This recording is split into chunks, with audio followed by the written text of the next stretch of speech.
Kushner redefines corruption. What people call conflicts of interest, Steve and I call experience and trusted relationships that we have throughout the world. If Steve and I didn't have these deep relationships, the deal that we were able to help get done that freed these hostages would not have occurred.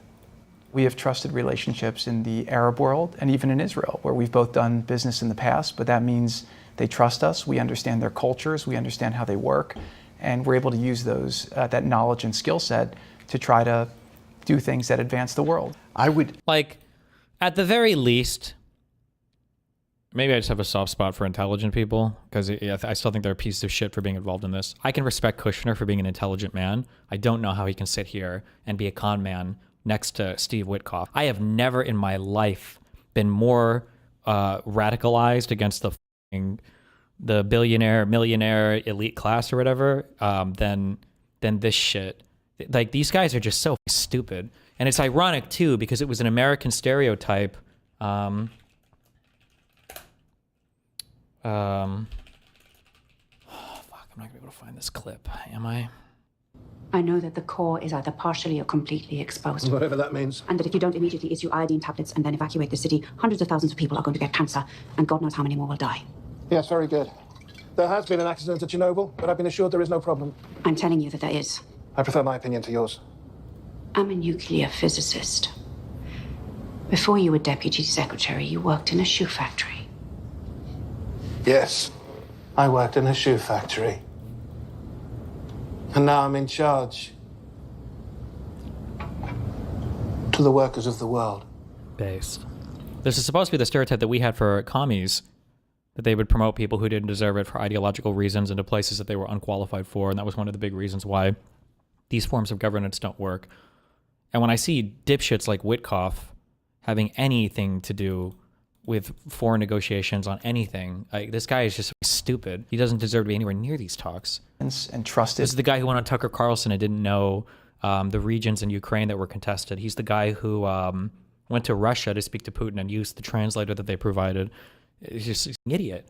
We'll get that one. But I set up a meeting for him to meet with President Putin, thinking it would be a 15 or a 20-minute meeting. Steve had no idea about Russia, had no idea about Putin too much, didn't know too much about politics, wasn't that interested. He was really good at real estate, but he had that quality that I was looking for, and I didn't see it around in too many ways. And I set up the meeting with Putin, and I called. I said, is Steve finished yet? That was about a half an hour into the meeting. No, sir, he's not. He's still inside. This is in Moscow. I said, well, how's he doing? I don't know, sir. He's still inside. I called up an hour later. Let me speak to Steve. Sir, he's still with Putin. He's with President Putin. I said, wow, that's a long meeting, 1 hour. I called up an hour later. He was still with Putin. 3 hours later, he was still with Putin.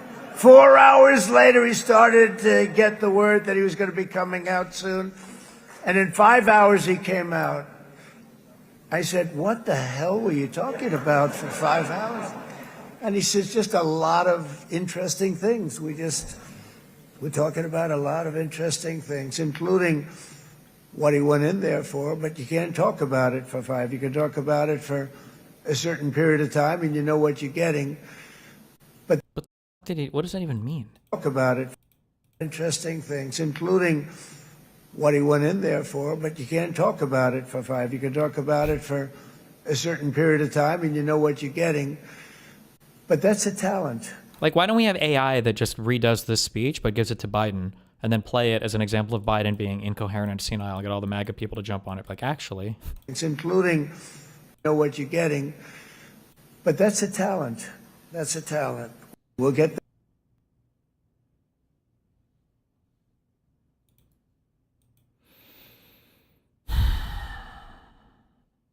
Like, say what you will about Kushner.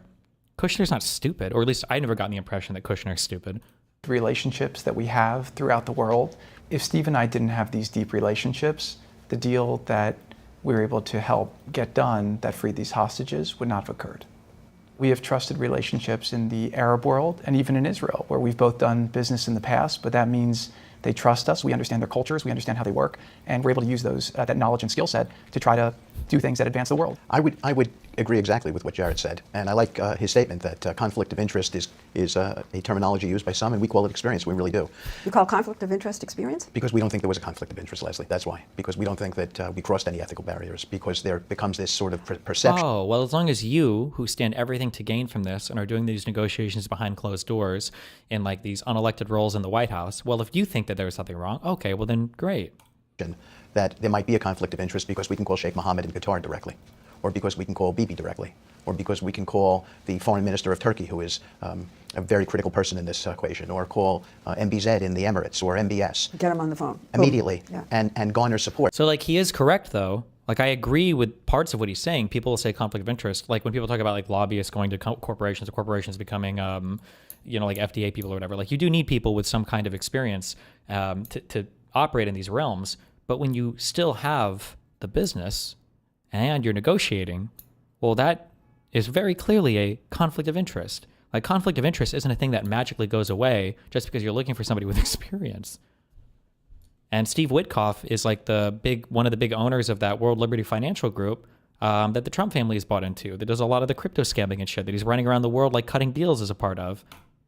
The president, when we went to that UNGA meeting with the Arab leaders, came out of that with almost unanimity, a consensus support from everybody there. We had been working those telephone lines to all the leaders of those countries. We were not talking to junior people or lieutenants over there. We were talking directly to the people who make the final decisions. And that ultimately became very, very critical to us being successful. I want to ask you about a statement you made that may have framed your outlook on this. Jared, you said, issues are simple.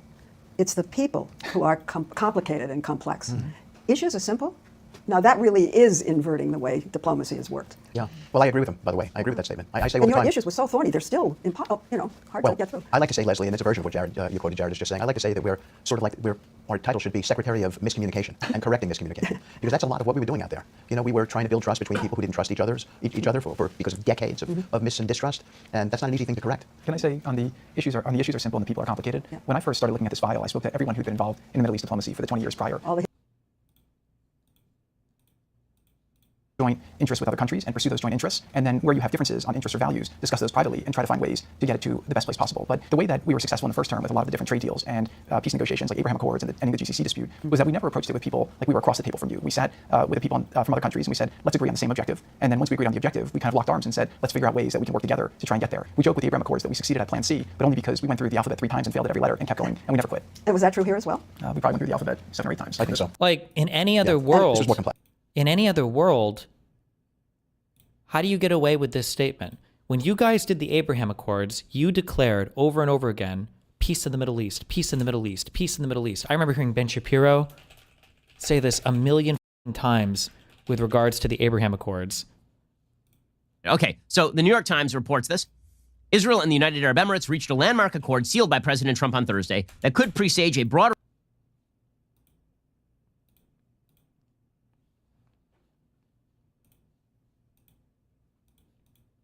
This is a truly historic moment. Oh, Trump Not himself? since the Israel-Jordan peace treaty was signed more than 25 years ago has so much progress been made towards peace in the Middle East. By uniting two of America's closest and most capable partners in the region, something which said could not be done, this deal is a significant step towards building a more peaceful, secure, and prosperous Middle East. By the way, it is also apparent that Oman and Bahrain are going to follow UAE in normalizing Israeli ties, and Saudi Arabia cannot be far behind. So this means a complete opening of the Middle East in many, many ways. It is a very, very good day for peace in the Middle East. Now, that is not stopping people who hate peace from being very, very angry about this. Of course, the Palestinians have decided they are going to withdraw their embassy from the UAE, to which the UAE is like, what do we care? You guys are supported by Iran. And good luck to you. Enjoy yourselves. Ahmad Majtalani. So if this guy was the big architect of that, right? In any sane world, we would say, oh, okay, well, clearly that didn't work. And clearly everything was moot for this, right? Because we went from peace in the Middle East to the Middle East in turmoil like a few years later, 3 years later, right? So why is this guy being brought in again to do more negotiations? We bombed Iran. Assad, the Syrian regime completely collapsed. Assad is gone. Israel had the October 7th attacks. The border riots, the Great March of Return followed, the signing of the Abraham Accords, whatever is going on in Sudan is still happening, the Yemen civil war, still carrying, so this was a complete and total failure. So why are you even being brought in again? But they don't even have to actually reconcile with the fact that it was a failure because, look, they bring it up favorably. What are we doing here? What are we talking about here? Like this peace agreement that you championed is just like Trump's U.S. Mexico Canada trade agreement was also a complete and total failure because now we've blown up our trade relations with Mexico and Canada. So why are we being brought in here to? What's happening? What's going on here? I don't understand. I heard that one of the things that was different from a diplomatic approach was that you took risks, more risks, a lot of risks. Would you agree with that? Well, first I would say that President Trump is a very different sort of president to work for. He delegates well. I don't think people realize that. He gave us a lot of authority to negotiate. He felt, he understood the dynamics of it. We put him in the room. We explained it to him, I think, thoroughly. But he gave us lots of authority, Leslie. Yeah, because he doesn't know anything about what's going on. Of course he gives you lots of authority because he has no opinion on any of it. He just wants you to make the problem go away.